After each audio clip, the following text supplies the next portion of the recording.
Topesi shalom na bandeko nyonso na bisika nyonso bokutami. Shalom à tous les frères partout où vous vous retrouvez. Kimia na Nzambe za na bino. Que la paix du Seigneur soit avec vous. Amen. Pe bolamu na yelanda bino bisika nyonso bozali. Et que ces merveilles vous localisent partout où vous vous trouvez. Wete kimia na Nzambe za la kamoto mobimba. Parce que la paix de Dieu c'est tout un homme. Kombo na ye kolo na biso Yesu Kristo. Et son nom c'est la personne du Seigneur Jésus-Christ. Toza toujours na li émission na biso. Nous sommes toujours dans le cadre de notre émission. Lokola na mangomba nyonso ya basant. Comme dans toutes les églises des saints. Pe thème na biso. Et notre thème. Ezali moto na likambo, en réalité dans l'homme c'est l'esprit. Et est intitulé en réalité dans l'homme c'est l'esprit. Ya solo na kati na moto ezali nde molimo. En réalité dans l'homme c'est l'esprit. Yango nde pema na mozina nguya nyonso. C'est ça le souffle du Tout-Puissant. Totangi na no makomi. Nous lisons d'abord l'écriture. Tozi Job chapitre 32 verset 8. Nous prenons le livre de Job 32 verset 8e. Mais en réalité dans l'homme c'est l'esprit. Kasi nakati na moto ezande molimo. Le souffle du Tout-Puissant pema ya oyo aleki na nguya nyonso qui donne l'intelligence. Yangonde kopesa mayele. Tozi lisusu likomi mosusu. Nous prenons encore une autre écriture. 1 Jean chapitre 5. Dans le livre de 1 Jean chapitre 5. Verset na yango 6 tina 8. Le 6e verset jusqu'au 8e. C'est lui Jésus-Christ. Ye oyo Yesu Christo. Qui est venu avec l'eau et du sang. Ye oyo yeyi elongo moko na mai pe na makila. Non seulement, non avec l'eau seulement. Pamba te na mai kaka. Mais avec l'eau et avec le sang. Kasi amemi mai elongo moko na makila. Et c'est l'esprit qui rend témoignage. Nde molimo za kotatola. Parce que l'esprit est la vérité. Wete molimo yango nde solo. Car il y en a trois qui rendent témoignage. Wete zalina biloko misato eza kotatola. Esprit, molimo, l'eau, mai et le sang. Pe makila. Et les trois sont d'accord. Pe biloko misato yo endimisami elongo. Liboso na ko pesa libanzo na Nzambe tolingaki toyemba muke ba kantik muke toyembi na sima na yango tokoti na mateya. Avant de commencer l'émission, nous voulions chanter tout d'abord avant de donner la pensée de Dieu. Quel est cet homme de Jésus? Alléluia. Quel est cet homme de Jésus? Alléluia. Oh, quel est cet homme de Jésus? Alléluia. Quel est cet homme de Jésus? Alléluia. Oh, il dit les choses arrivées. Alléluia. Quel est cet homme de Jésus? Alléluia. Oh, il marche sur les eaux. Alléluia. Quel est cet homme de Jésus? Alléluia.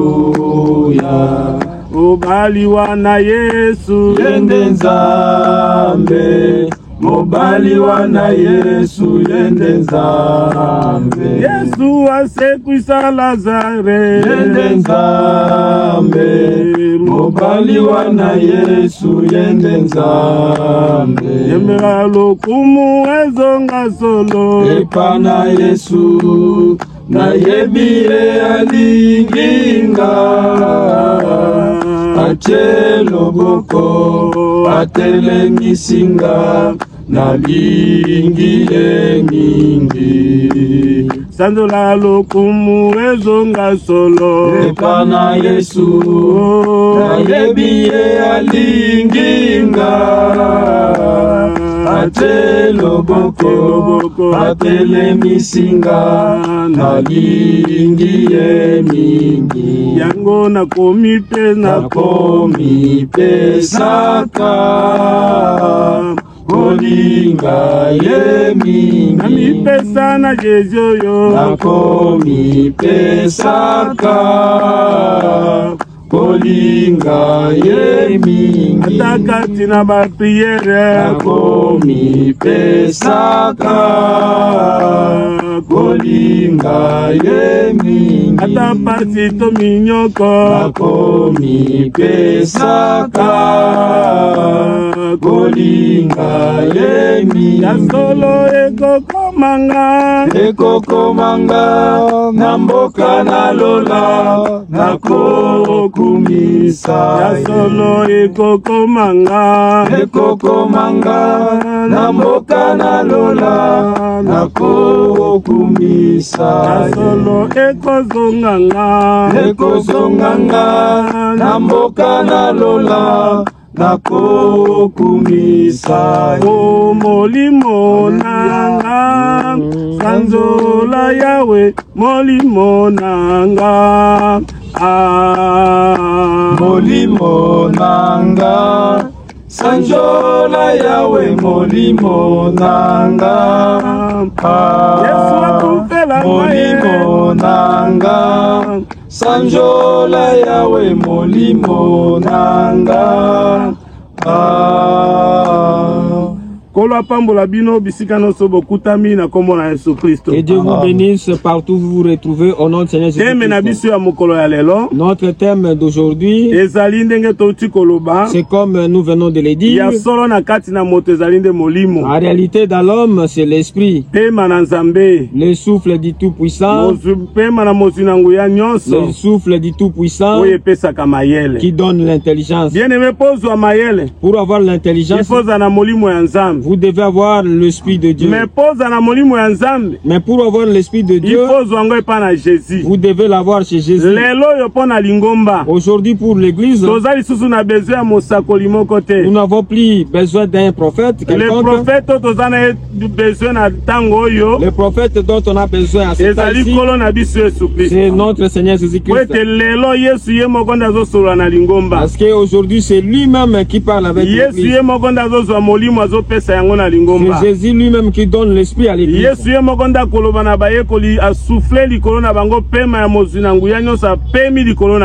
C'est Jésus qui souffla l'esprit du Tout-Puissant sur les apôtres. Il souffle le souffle du Tout-Puissant sur les apôtres et il leur dit de recevoir le Saint-Esprit. Et le souffle de Dieu sort dans sa bouche et entre dans l'homme et donne l'intelligence.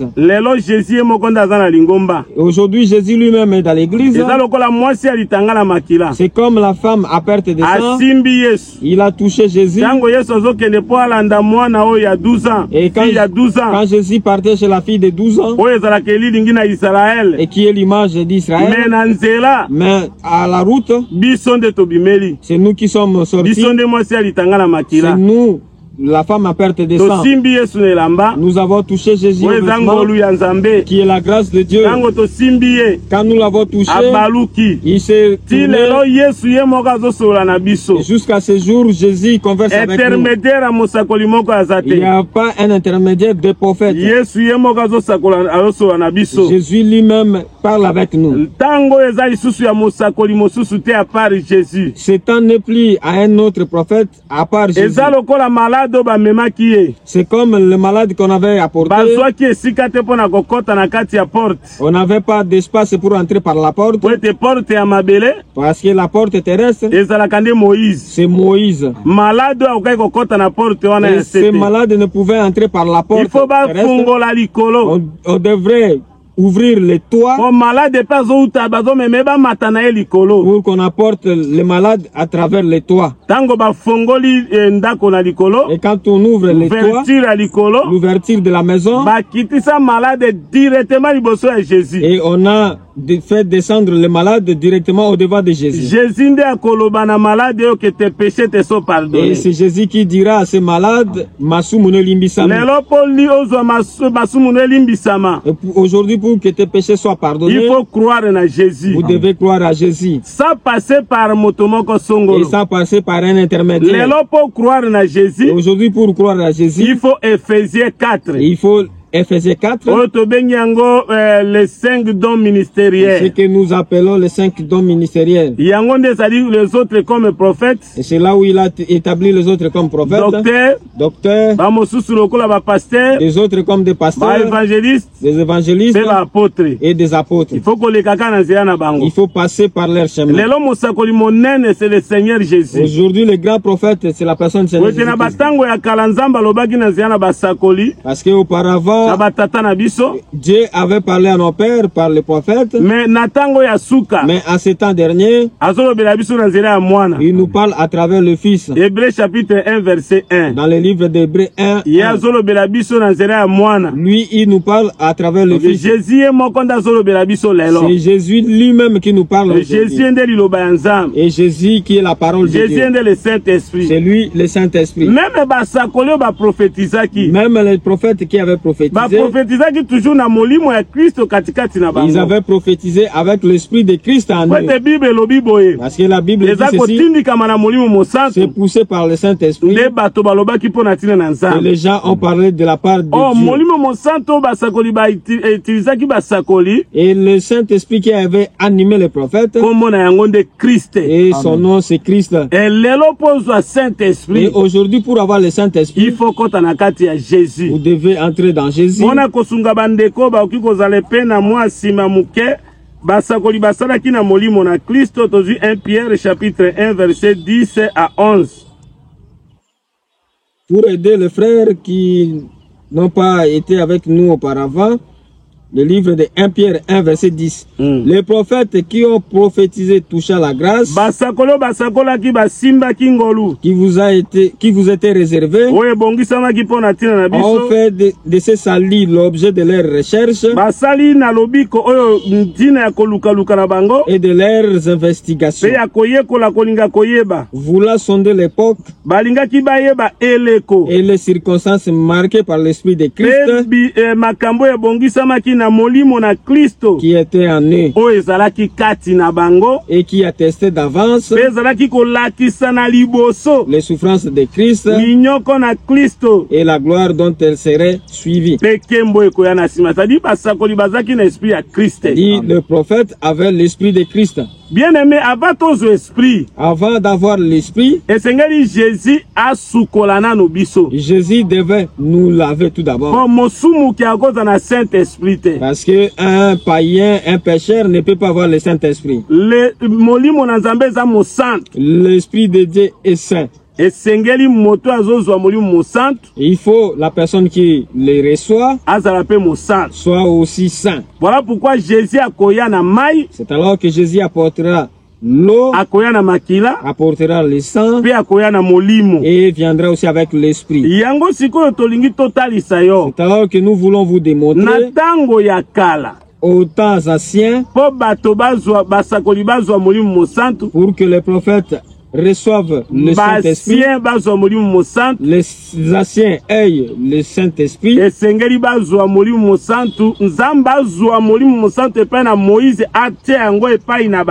et Dieu devait prendre l'Esprit chez Moïse et le placer chez les anciens. C'est-à-dire Moïse était comme un grand prophète. C'est-à-dire Moïse était le grand prophète. À travers lui, où Dieu puisera l'esprit qui était en lui. Or l'esprit qui était en Moïse.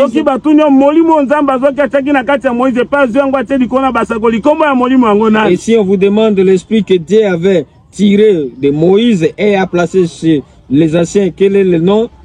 C'est l'esprit de Christ, et vous direz, vous répondrez, c'est l'esprit de Christ. C'est-à-dire que Jésus a banda kosala kala. C'est-à-dire Jésus travaillait au Nombre chapitre 11. Au total, il s'agit que libanda na Jésus okozwa molimo mosantu te. Et tous ceux qui sont attachés à l'enseignement de Branham n'ont pas le Saint-Esprit. Parce que pour le Saint-Esprit, il faut croire dans et pour avoir le Saint-Esprit, il faut croire à l'enseignement de Jésus-Christ. Il faut passer par Jésus et mon corps. Aujourd'hui, pour voir Dieu, il faut passer par Jésus lui-même. Et auparavant, le prophète prophètes ne pouvaient prophétiser avec l'esprit venant de Moïse. Yango tozui likomi na Nzambe, Nombre chapitre 11 verset 16 à 18, après to sauter 26 jusqu'à 30. L'Éternel dit à Moïse, c'est quoi l'obina Mose? Assemble auprès de moi 70 hommes des anciens d'Israël. Sangisa pembeni nangai ya solo mbamibali tuku sambo ya bapaka ya Israël. De ceux que tu connais comme anciens du peuple, baoyo yoyebi bango lokola bapaka na libota, et ayant autorité sur lui, pe boyo bazali na bokonzi likolo na ye. Amène-les à la tente d'assignation mema bango na ema na koyangana, et qu'ils s'y présentent avec toi. Pe bango ba ya wana ba mitali selongo moko na yo. Je descendrai. Ngai Nzambe na kokita. Et là je te parlerai. Pe wana ngai Nzambe na kolobela yo. Je prendrai de l'esprit qui est sur toi. Na kozwa molimo eza likolo na yo Mose. Et je le mettrai sur eux. Na kotia likolo na bapaka. Afin qu'ils portent avec toi la charge du peuple et que tu ne la portes pas à toi seul. Tu diras au peuple, sanctifiez-vous pour demain et vous mangerez de la viande, puisque vous avez pleuré aux oreilles de l'Éternel en disant, qui nous fera manger de la viande, car nous étions bien en Égypte. L'Éternel vous donnera la viande et vous en mangerez. Il y eut des hommes, l'un appelé Eldab, et l'autre Medad,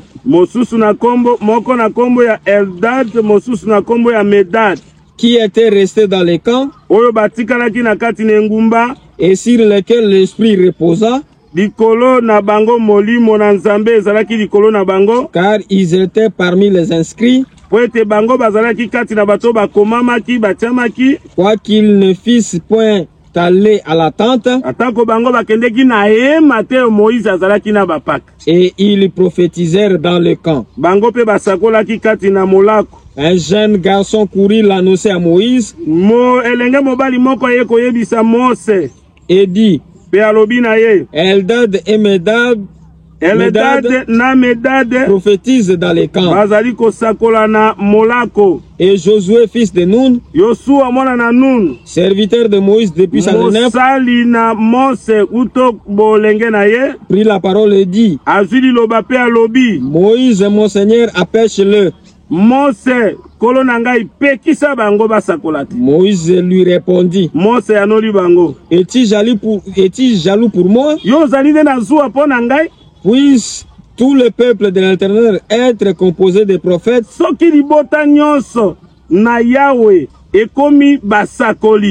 Et veille l'Éternel mettre son esprit sur eux. Et Moïse se retira au camp, lui et les anciens d'Israël.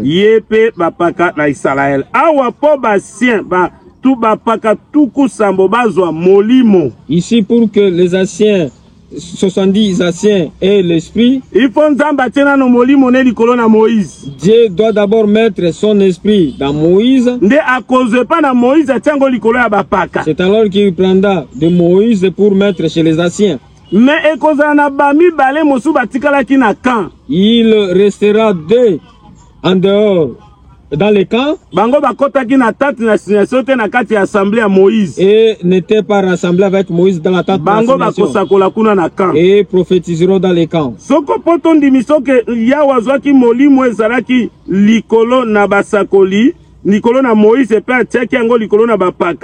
Et verset 24 à 25. Moïse sortit et rapporta au peuple les paroles de l'Éternel. Il assembla 70 des anciens du peuple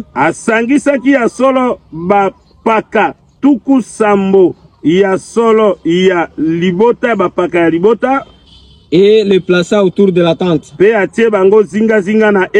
L'Éternel descendit dans la nuée Yawa kitaki na kati la lipata très important tokolobela ngo pe pourquoi Nzambe kitaki na kati la lipata. Et parlant à Moïse, pe alobela ki Mose, il prit de l'esprit qui était sur lui. Azwaki molimo ezalaki epai na Moïse et les mit sur les 70 anciens. Atiaki yango likolo na bapaka tuku sambo.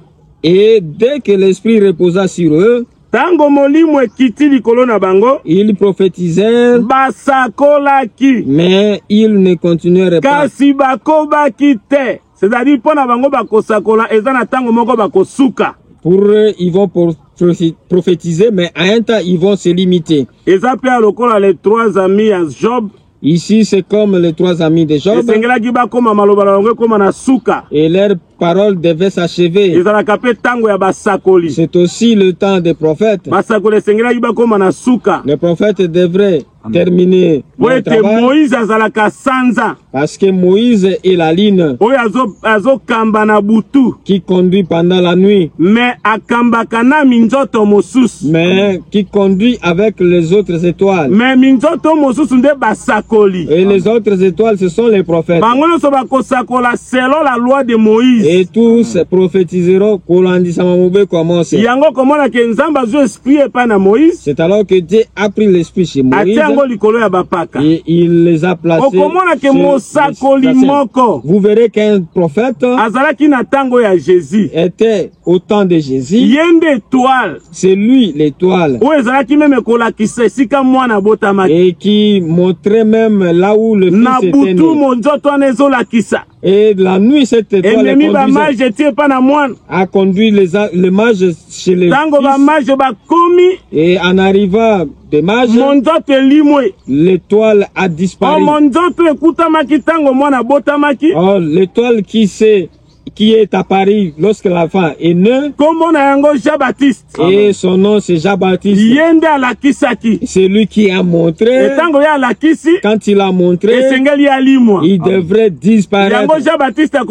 C'est alors que Jean-Baptiste dit, laissez-moi diminuer et que lui soit élevé. C'est-à-dire le prophète ici, les 70 anciens ici, ce sont des prophètes.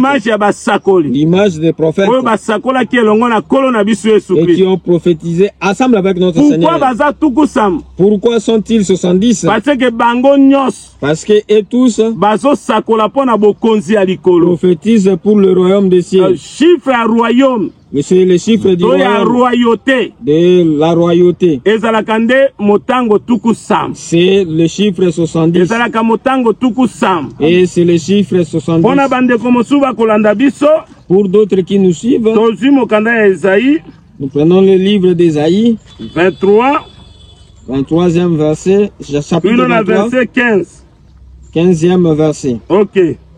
La Bible dit, à ce temps-là, Tyr tombera dans l'oubli 70 ans. C'est que dire la vie d'un roi. C'est-à-dire le chiffre de vie d'un roi, c'est 70. 930. C'est alors qu'Adam mourit en 930 ans. Il a manqué le chiffre 70. Il a perdu la royauté. Et quand Jésus viendra, il remettra la royauté. Et c'est alors que nous dirons même les prophètes, dans l'ombre ou dans la parabole, et aussi prophétiser pour le royaume de Dieu. Et il parlait de ça d'avance. Et la Bible dit le prophète qui prophétisait avait l'esprit de Christ en eux. Et qui attestait d'avance les souffrances de Christ. Les souffrances de Christ et de la gloire dont elle sera. La gloire qui suit, c'est ça la résurrection. Alors le royaume de Dieu, le royaume des cieux est prêché la mort par Nakufa, la mort et la résurrection de notre Seigneur Jésus-Christ. Écoute une chose ici. Pourquoi Jésus bayekoli tukusam. Et il est venu, il a choisi 70 disciples et il les avait envoyés là où ils devaient passer. Et ces disciples ici, qu'il envoie au devant de lui, c'est aussi l'image des prophètes qui sont venus avant lui, mais lui-même viendra après. Luc chapitre 10, verset 1er tokitina C. Luc 10. Après cela, le Seigneur désignait encore 70 autres disciples. Et il les envoya 2 à 2 devant lui dans toutes les villes et dans tout le lieu où lui-même devait aller.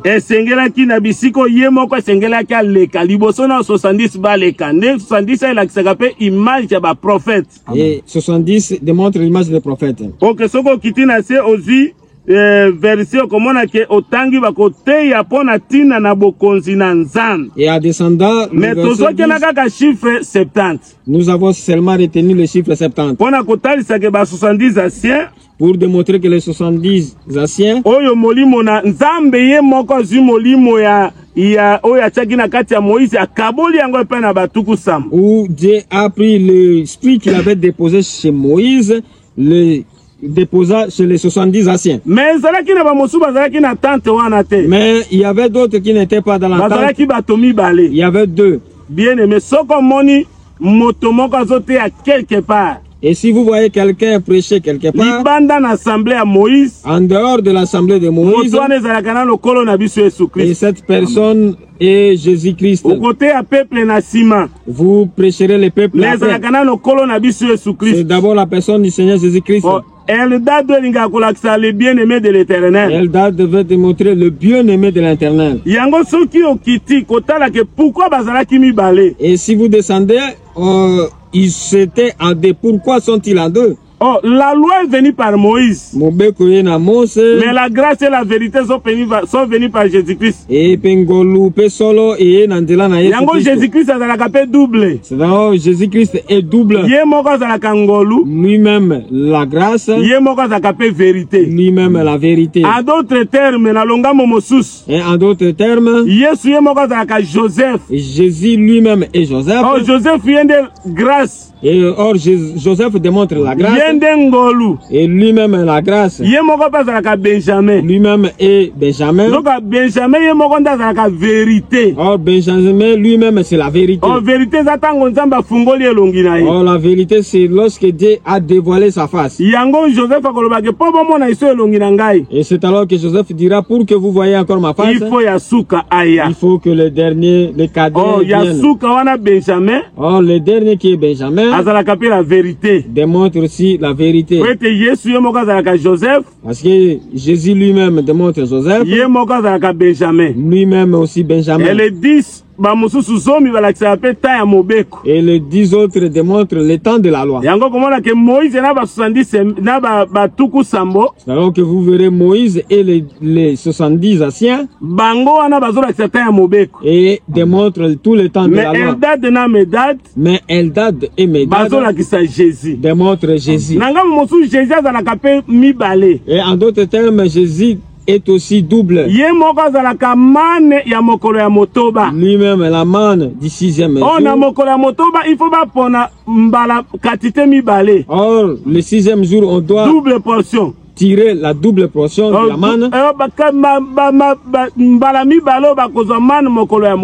Et la double portion de la quantité de la manne le 6e jour démontre Jésus lui-même. Et qui vient comme le 6e encore en chair et en os.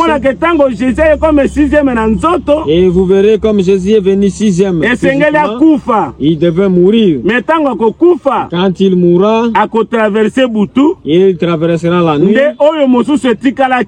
Et l'autre portion et servira pour à manger le 7e jour. Donc Jésus-Christ Jésus-Christ lui-même est venu sur le charnel. Il a prêché l'esprit du Seigneur est sur moi. Et sur le plan physique, il a dit l'esprit du Seigneur est sur moi. Luc chapitre 4 verset 16. Et Dieu m'a envoyé. Et pour annoncer l'année de la grâce. Et là l'esprit agit pendant qu'il est physique. Mais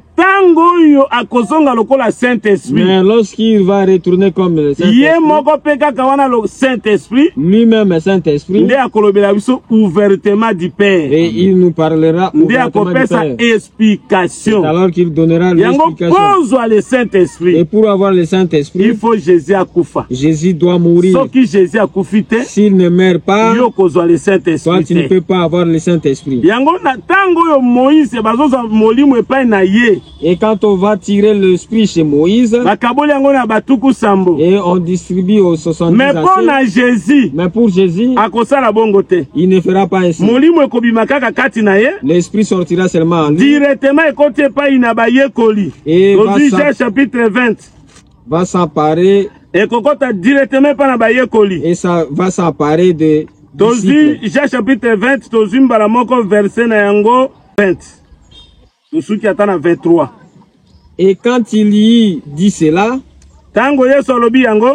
il leur montra ses mains et son côté.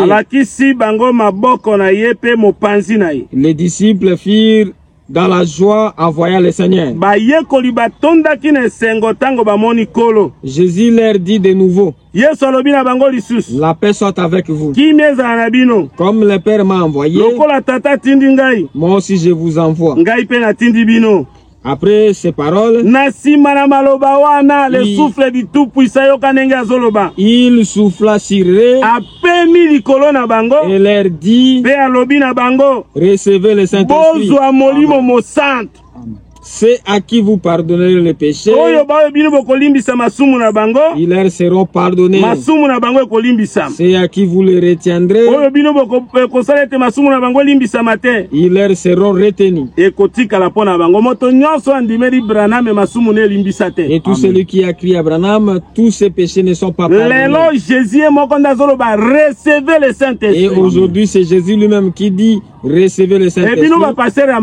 Mais vous le pasteur, et quelqu'un qui dit, venez, je vous donne le Saint-Esprit. Personne ne donne le Saint-Esprit. Jean-Baptiste a baptisé. Moi j'ai baptisé d'eau.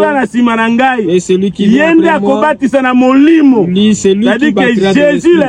C'est-à-dire Jésus aujourd'hui, celui qui donne le Saint-Esprit.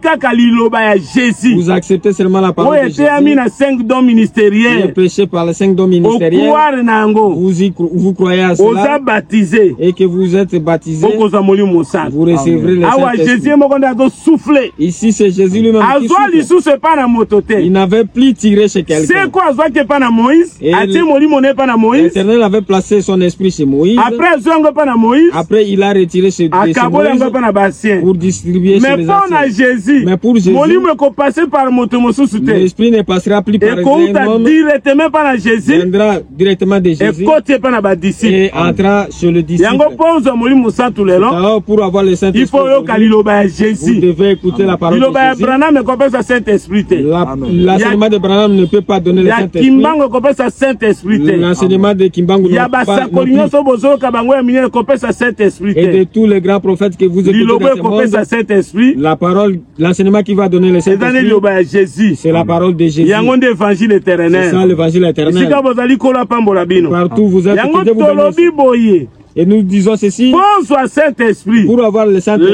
Aujourd'hui, Jésus a apporté l'eau le sang et l'esprit. Mais maïna makila. Mais l'eau et le sang, expiation. C'est pour le travail d'expiation. Quand Dieu a fait l'expiation, c'est alors par après qui va descendre.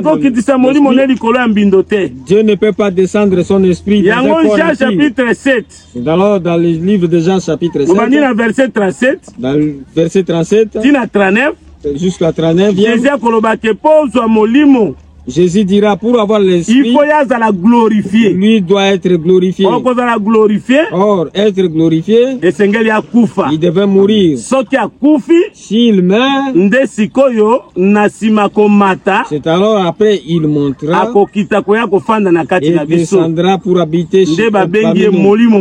C'est alors qu'on appelle le Saint-Esprit. Et il peut habiter là où il a purifié, là où il a pardonné les péchés. Celui qui vit les péchés n'a pas le Saint-Esprit. Il faut les regarder bien. Et même quand nous allons toucher des gens, le Saint-Esprit dans les gens, dans les hommes, vous allez même découvrir les faux serviteurs dans l'Assemblée des saints. Ils se nomment des hommes de Dieu, mais qui tombent à maintes reprises sur les mêmes péchés. Alors la Bible dit, vous le connaîtrez par les œuvres. Il peut déchirer les Écritures, il peut donner la connaissance. Mais Jésus leur dira, je n'ai jamais connu, même à l'Assemblée des saints. Et que quelqu'un qui a le Saint-Esprit, c'est le Saint-Esprit qui va les Lévitique chapitre 14. Premier verset tina 7e verset to que ne topesa lilobanjo nzambe na sima tokokoma pona ko clôturer na no lelo na dimanche prochain de toko continuer. Ngai natanga yango ndeko kolimbola yango na lingala Lévitique chapitre 14 premier verset. L'Éternel parla à Moïse et dit, et Yahweh alobi na Mose boye, voici quelle sera la loi sur la lèpre. Pour les jours de sa purification. Pour les lépreux, pour les jours de sa purification. On l'amènera devant les sacrificateurs. Le sacrificateur sortira du camp. Et il examinera les lépreux. Si le lépreux est guéri de la lèpre, de la plaie de la lèpre, le sacrificateur ordonna que l'on prenne pour celui qui doit être purifié et nganga-nzambe akopesa motindo po ete bazwa na tina na oyo ebongisami apetolama bandeke deux oiseaux vivants, bandeke mibale ya bomo ipe apeto, du bois de cèdre pe na nzete na cèdre, du cramoisi pe na singa ya motane et de l'hysope. Le sacrificateur ordonna que l'on égorge l'un des oiseaux sur un vase de terre et sur de l'eau vive.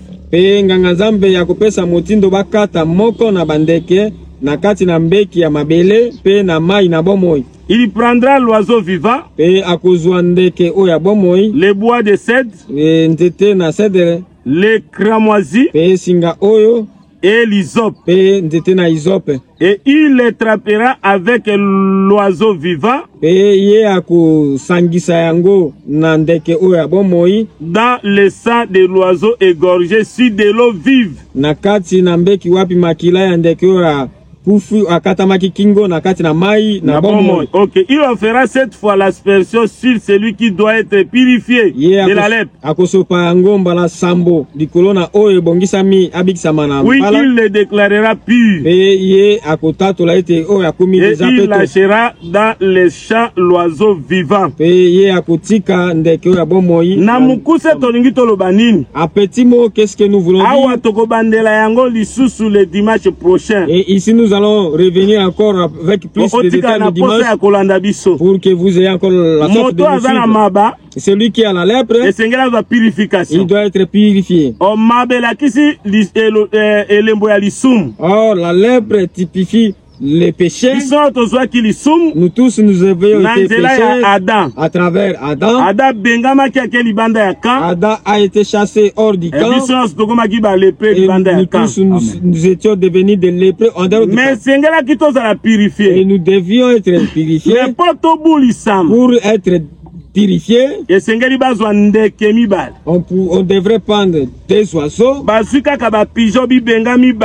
On a pris 2 pigeons. On devait les amener. Et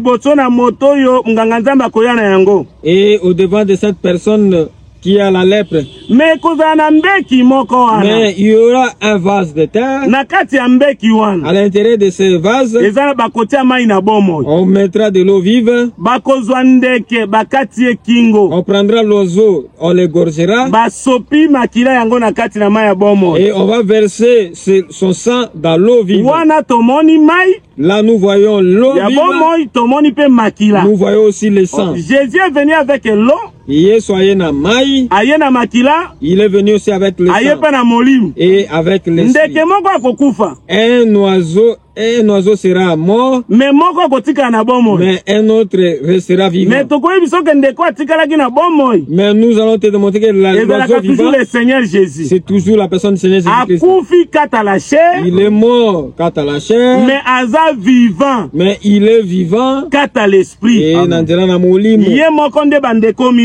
c'est lui-même et ses 2 oiseaux. 1 Pierre chapitre 3, verset 18. Jésus a koufaki quant à la chair. Christ aussi a souffert une fois pour le péché. Et Christ ope anyokoma kimbala moko pona masumu. Lui juste pour des injustes. Yeyo moyenge bene pona bato bazangi boyenge bene. Afin de nous amener à Dieu. Pona komema biso ipai na Nzambe. Il a été mis à mort quant à la chair. Yeyo atiamaki na kufa na nzela na nzoto. Et rendu vivant quant à l'esprit. Et azongi na bomoi pona molimo. C'est-à-dire l'oiseau qui est mort. C'est Jésus. Et l'oiseau vivant, c'est aussi Jésus. Pourquoi et pourquoi est-il resté en vie? Parce qu'on doit les tremper et qu'il porte le sang et voler avec. Et cet oiseau typique qui prend le sang et monte avec pour que le ciel soit couvert. À travers la mort de notre Seigneur Jésus-Christ, le ciel est ouvert. Mais Jésus lui-même comme sacrificateur, et il est lui-même sacrifice, et lui-même souverain sacrificateur. Il dit je peux donner ma vie et j'ai la capacité de la reprendre. Quand il donne sa vie, et sa vie c'est ça, son sacrifice. Celui qui donne sa vie, c'est le souverain sacrificateur. Il dit Jésus lui-même, il est sacrifice. Il est aussi souverain sacrificateur. Voilà pourquoi et un oiseau sera mort, mais l'autre et sera vivant. Mais dans le vase de terre, nous voyons l'eau vive et le sang. C'est alors qu'on prendra le bois de cèdre et on mettra dedans. Et on prendra aussi le fil cramoisi et on y met aussi dans les vases. Et on prendra aussi le bois d'hysope et on met dedans. Ces 3 choses dans les vases. Or les vases représentent le corps. Or ce corps à l'intérieur, nous allons voir le bois de cèdre. Nous allons voir le fil cramoisi, le cramoisi. Nous allons voir aussi le bois d'hysope. Nous allons trouver aussi de l'eau. Et nous allons trouver aussi le sang dans un même vase. Et ce vase, c'est notre Seigneur. Mais le dimanche qui va venir, nous allons vous donner les détails. Mais nous te disons ici, et les pigeons qui n'ont pas été mis à mort démontrent le Saint-Esprit. Pourquoi le Saint-Esprit? Pourquoi le Saint-Esprit? Quand Dieu descend, il descend comme un nuée. Or la nuée démontre aussi le pigeon ou la colombe. Et Tozui, Ésaïe chapitre 60 verset 8. Ésaïe 60 verset 8. Qui sont ceux-là qui volent comme des nuées? Comme des colombes vers l'air colombier. Ok, c'est-à-dire awa colombe nde niwe. Ici, la colombe est égale à la nuée. Et vous verrez quand la nuée descend dans les tabernacles. Or, dans les les sacrificateurs doivent quitter. Et c'est au moment où les paroles des anciens doivent s'arrêter, la loi s'arrête. La nuée elle-même descend. Cela voudrait dire que la colombe est descendue. Or, la descente de la colombe, et cela démontre l'esprit de Dieu, l'esprit de Dieu, et dans les Christ, alors le jour où il a été baptisé, l'esprit de Dieu dans toute son entièreté, et elle s'arrêtait, et l'esprit s'arrêta. Le dimanche qui vient, nous allons vous démontrer le vase qui a porté le sang,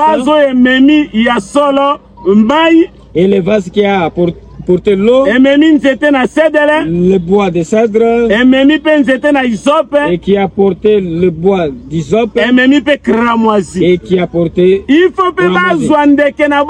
Et on doit aussi prendre l'oiseau vivant et pour le placer dans le vase. Et Jésus a la capacité de vous dire recevez le Saint-Esprit. C'est alors nous voulons dire ceci. La colombe représente le Saint-Esprit. Chapitre 1. Jean chapitre 1, Tobandina verset 30. Celui dont j'ai dit, après moi, vient un homme qui m'a précédé. Il était avant moi. Il vient après lui, mais qui l'a précédé. Qui dira avant que votre père Abraham ne fit, Jésus c'est la parole. Et Jésus c'est la parole vivante. C'est lui le véritable Dieu. C'est lui qui a existé auparavant. Mais il a envoyé d'abord le prophète. Mais lui était avant eux. Et après il viendra.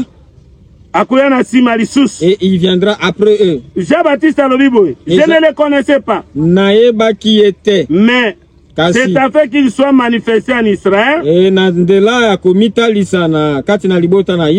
suis venu baptiser. J'ai rendu ce témoignage. Et Yohani atatoli. J'ai vu l'esprit descendre du ciel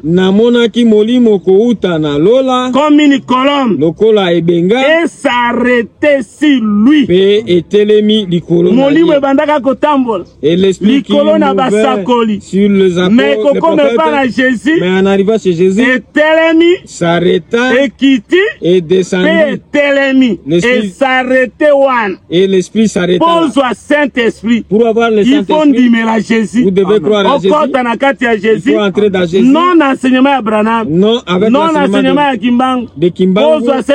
Pour avoir le Saint-Esprit. Il faut un enseignement à Jésus. Vous devez avoir le C'est l'évangile éternel. Je ne le connaissais pas. Mais celui qui m'a envoyé baptiser d'eau m'a dit, celui-ci qui tu verras, l'esprit descend et s'arrêter.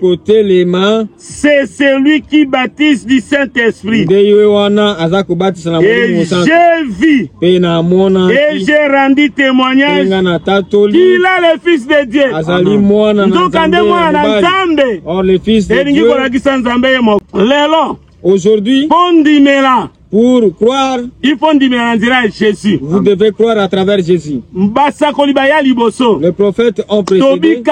Nous n'avons pas été sauvés. Et vous verrez Élisée avec son prophète.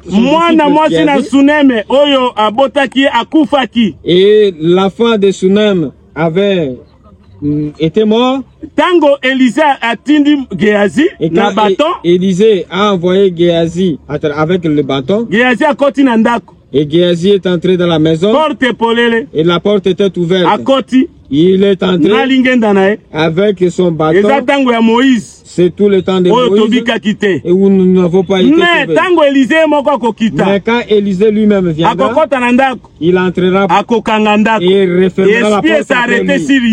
Et l'esprit s'arrêtera. Lui et alors cet enfant, c'est moi et nous. Jésus sur nous. Et c'est alors que nous avons le et si vous avez pris Jésus, et le dimanche, nous nous arrêtons ici. Celui qui a créé Jésus. Jésus avec vous. C'est alors que vous aurez Jésus akangi porte. Branham atane sika okota te. Ni kimbango atane sika okota. Ni mosakoli moko. Jésus est moko na mwana. Jésus lui-même avec la Jésus est moko na biso. Jésus lui-même avec nous. Oh, soki Jésus aza pona biso. Si Jésus est pour nous, personne ne va s'opposer à nous. Yango molimo na Nzambe kangola yo. Molimo na Nzambe bikisa yo. Molimo na Nzambe peso makoki ya comprendre l'évangile. Et même yo pondimela le véritable Dieu. Oya zalaki malade abika. Oya kangama kia kangolama. Oya zana problème azo solution. Et la solution. Oya sola komi na suka Nzamba telema moto na suka. Olo Yesu Kristo pambola bino na bisika bozali. Et que Dieu vous bénisse. Na kombo na kolo na biso Yesu Kristo. Amen. Amen.